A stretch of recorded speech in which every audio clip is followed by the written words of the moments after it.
Okay, all you protesters or wannabe protesters who haven't gotten your feet wet yet, there are plenty of opportunities these days to exercise your First Amendment rights, which I am all for. Protesting and activism in all forms is one way to stand up for what you believe in and create positive change. And the absolute best way to go about this is to practice mindfulness as we're protesting.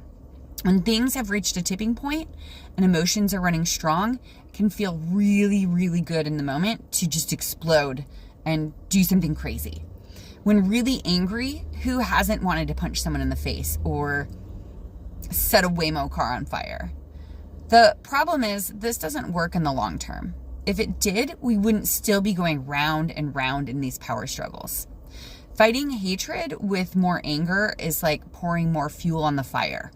It feeds into the oppressor's narrative and it takes precious energy away from the movement. Energy that we need to sustain the movement.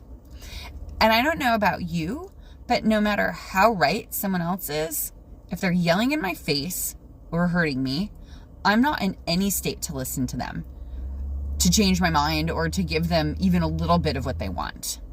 We need to keep in mind that the other side is human too, at least for the most part. So, first of all, we need to be effective. Keep your ultimate goals and values in mind at all times and align with them. You want to accomplish something. You want to change something. You want to protect something. You ultimately want to make the world a better place, which is such a noble intention. And each moment is an opportunity to act in such a way that moves you closer to that mission. So choose carefully, choose thoughtfully, and do that even when it's hard, which it will be hard at times. Next, you want to observe your inner world, which is your thoughts and feelings. Don't get caught up in them. Just use them to inform next actions. But don't act blindly. Make sure you have all the facts, or at least as many as possible in this age of misinformation.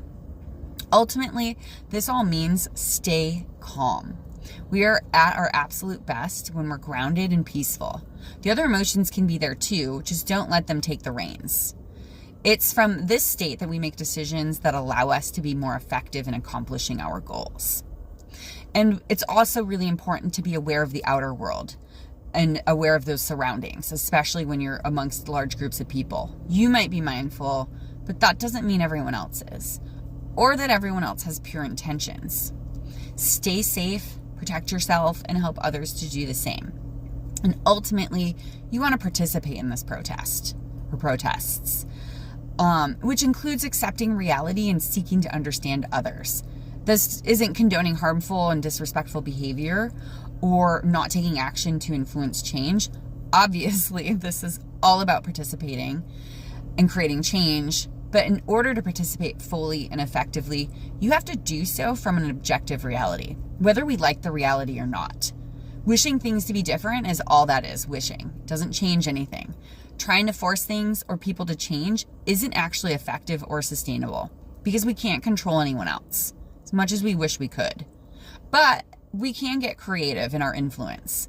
Please look into joy activism. I might have made up the term, but if it exists, look into it.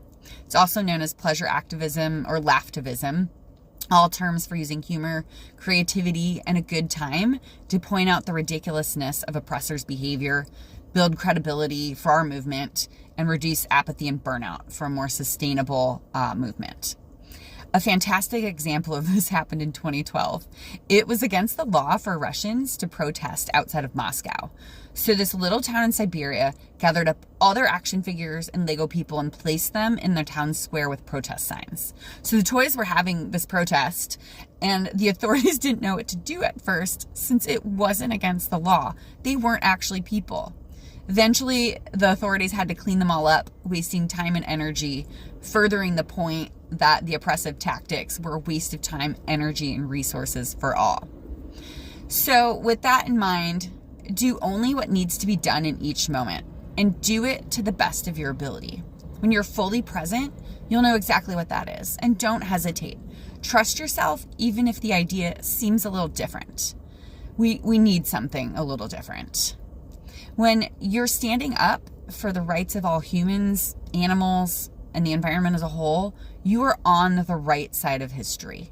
So let's just make sure you stay there, because if enough of us do, we really can create a healthier and more prosperous world for all. I have more information on mindful activism on my website, and always more mindfulness practices and thoughts for all areas of life on here. So if you want to be more present for your life, you know exactly what to do. So go on and do it now. And happy protesting, y'all.